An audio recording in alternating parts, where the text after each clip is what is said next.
In April 1962, a South Vietnamese Special Forces team raided a small village. In the firefight that followed, 7 Viet Cong were killed, 2 of them with a powerful new rifle. The rifle the ARVN were evaluating was the Colt Armalite AR-15. This channel's mission is to challenge the Vietnam orthodoxy. Much of what you know about the Vietnam War is either incomplete or false. To support this channel and its mission, please subscribe and like the video. The AR-15 was developed by the Armalite division of Fairchild Aircraft Corporation to meet the military requirement for a lightweight rifle utilising high-velocity small-caliber rounds, and was first tested by the US Army Infantry Board in 1956. It is a lightweight, gas-operated rifle equipped with a 20-round detachable magazine and is chambered for a .223 round. The plastic stock is assembled in line with the bore, and combined with its high line of sight and separate hand grip, the design minimises rotation about the shoulder when fired. A selector lever above the grip on the left side of the receiver was used to select the trigger safety, semi-automatic and automatic fire positions. Standard accessories included a bayonet with scabbard, a bipod with case, a grenade launching sight and a cleaning rod. Following limited demonstrations of the AR-15 in Vietnam in August 1961, weapons were requested to conduct combat evaluation by selected ARVN units. Secretary of Defence Robert McNamara approved the procurement of 1,000 AR-15s in December 1961, with the necessary ammunition, spare parts and accessories for evaluation. The Colt Armalite AR-15 had been selected in July 1961 for initial tests because of its availability and the results of previous studies and testing by military agencies. The purpose of the evaluation was to test the rifle under actual combat conditions in South Vietnam and to determine if it was compatible with the smaller stature of the average Vietnamese soldier, standing 5 feet tall and weighing 90 pounds. At the request of MAG, the evaluation was expanded to include a comparison between the AR-15 and the M2 carbine, with a view to replacing other shoulder weapons in certain ARVN units. Principal weapons issued to the ARVN at the time included the M1 carbine, the Thompson submachine gun and a BAR. The first shipment of AR-15s was received on January 17, 1962, with the final delivery arriving on May 15th. Evaluation began on February 1st and was completed on July 15, 1962.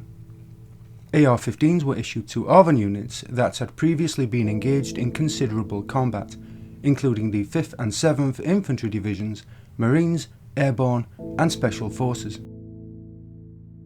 US advisors stressed the importance of small, lightweight weapons in the extreme mobile warfare encountered in Vietnam, and the importance of a dependable weapon that could produce a high rate of accurate automatic fire in close-range, short, violent engagements.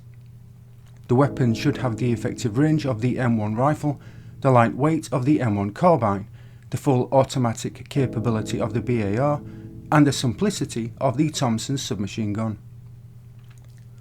Vietnamese commanders and US advisors participating in the evaluation considered the AR-15 superior to the M1 rifle, M1 carbine, Thompson submachine gun and BAR for use in Vietnam. It was easier to train soldiers in its use, was easier to maintain, and it was as durable as the M1 rifle and more durable than the M1 carbine, Thompson and BAR. In semi-automatic fire it was as accurate as the M1 rifle and superior to the M1 carbine, and when fired on automatic it was as accurate as the BAR and more accurate than the Thompson. The AR-15 was also better suited to the smaller stature of the Vietnamese soldiers. At the conclusion of testing by the ARVN, a great majority of soldiers participating in the tests preferred the AR-15 to the M2 carbine. The AR-15 appeared to better satisfy the requirements for a new shoulder weapon than any other US weapon. Its effective range made it superior to the M2 carbine, and with comparable accuracy, when comparing weapon and ammunition weight of 12 to 24 pounds, it was also superior to the M1 rifle. The lethality and reliability of the AR-15 were particularly impressive. All confirmed casualties inflicted by the rifle were fatal, and stoppages were reported to be easily cleared through immediate action. Only 2 replacement parts were issued for the 1000 rifles. Maintenance requirements for the AR-15 were reported to be negligible, with field maintenance much simpler than for the other weapons, and inspected weapons were in excellent firing condition.